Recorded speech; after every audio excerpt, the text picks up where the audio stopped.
Please use this handout to follow along with the lesson. We're going to interpret information involving probability. So we're basically bridging the gap between what we learned in probability and what we're going to use in statistics. You can use probability and statistics together. So I'm just going to work through a few examples to show you what I mean. So for the first example, suppose the following data is from a poll that shows how Canadians will vote in an election.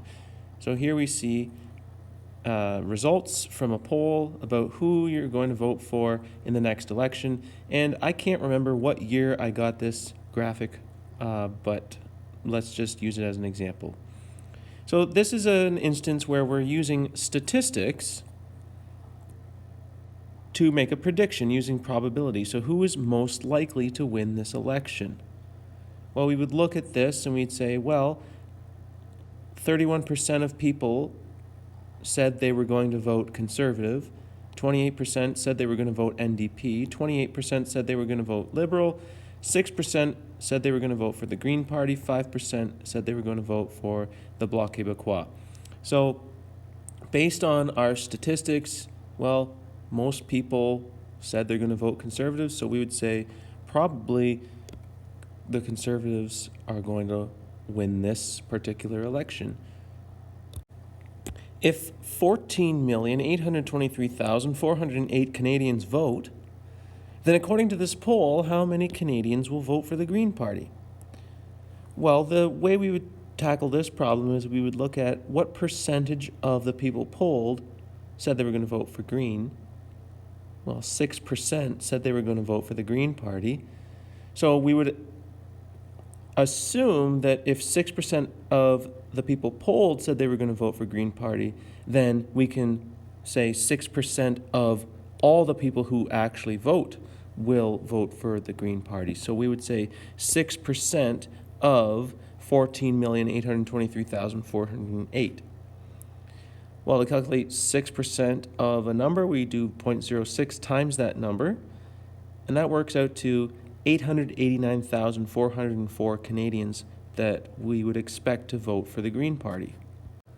Okay, so now let's move on to another example, this time a sports example. So in sports, statistics are gathered. So here we have Martin Brodeur. He faced 31,709 shots, and he made 28,928 saves.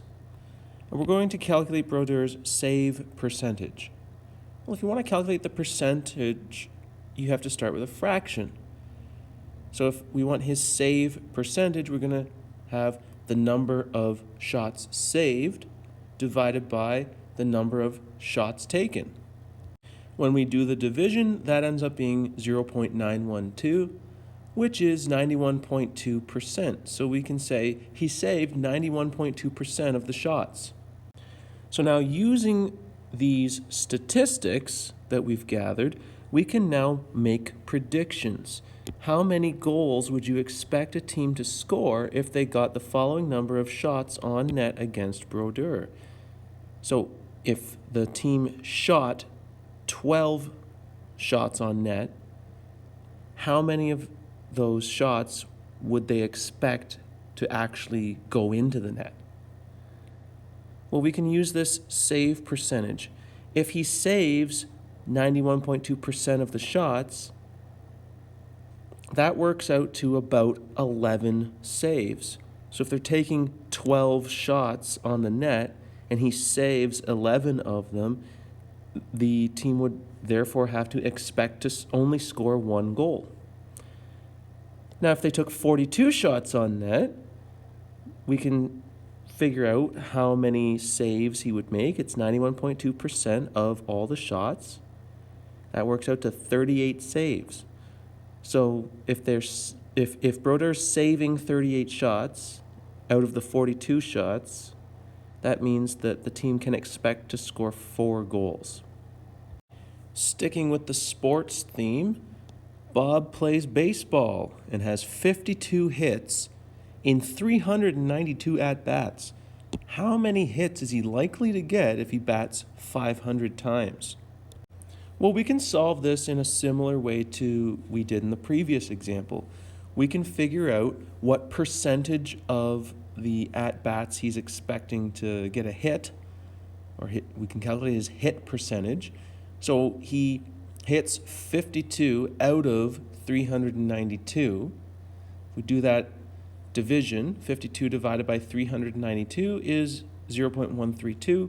That's 13.2%. So we're only expecting Bob to hit 13.2% of the pitches, or the times at bat. So if he's at bat 500 times and he's only hitting 13.2% of the time, we can calculate 0.132 times 500. That's about 66 times. So he's likely to hit the ball only 66 times. And that's pretty terrible. My last example is ridiculous, and it's purposefully ridiculous because I just really want to give you a chance to practice reading the questions carefully, paying attention to how things are worded. According to a made-up study, 1 in 5 Canadians have tried eating horse meat. Of those who try horse meat, 10% continue to eat it. What is the probability that a Canadian has never tried horse meat? Well, let's take a look here. It says 1 in 5 Canadians have tried eating horse meat, and we're asked what is the probability that a Canadian has never tried horse meat?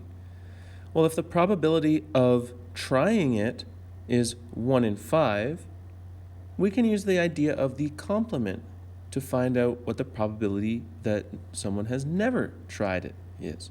So if probability of trying it is 1 out of 5, the probability of never trying it is 4 out of 5, which is 0.8 or 80%. Now pay attention to the wording. What percent of Canadians who have tried horse meat decide not to continue eating it? Notice it's not asking what percent of Canadians decide not to continue eating horse meat. It's what percent of the Canadians who have already tried it. Well, up here, of those who try horse meat, 10% continue to eat it. But we want to know the probability that they try it but stop eating it. So again, we have this idea of the complement. If those who try it have 10% that continue, what percent do not continue? Well, that's 90%. Now, a lot of people read the next question and think that I'm asking the exact same thing as above, but I'm not. The wording is different. What percent of Canadians have tried horse meat but decide not to continue eating it? It's not the same question. Here I'm asking what percent of the Canadians who have tried it don't continue eating it. Now I'm asking what percent of all Canadians have tried it but decide not to continue eating it. So 90% of those who have tried it don't continue eating it. I want to know what percentage of all Canadians decide not to continue eating it, not just the percentage of those who have tried it, but the percentage of all Canadians. Well, 1 in 5 Canadians have tried it, and 90% of those stop eating it. So to get the overall percentage of those who have tried it and stop eating it, we have to take the 1/5 of Canadians and multiply it by the 90%. So it ends up being 18% of all Canadians. So just to clarify, if I can, 90% of the people who have tried horse meat stop eating it. 18% of Canadians in general try horse meat but stop eating it. Last question. How many Canadians have tried horse meat and continue to eat it? Assume the population of Canada is 35 million. So now we're looking for the exact number of Canadians. How many Canadians? We're not looking for a percentage right now. We're looking for the number of Canadians. how many have tried it and continue to eat it? Well, 1/5 of Canadians try it, and 10% of those continue to eat it. So we're looking to calculate 1/5 of Canadians, but we have to take 10% of that. So we're looking to calculate 10% of 1/5 of Canadians. So 10% of a number is 0.1 times that number. 1/5 is 0.2.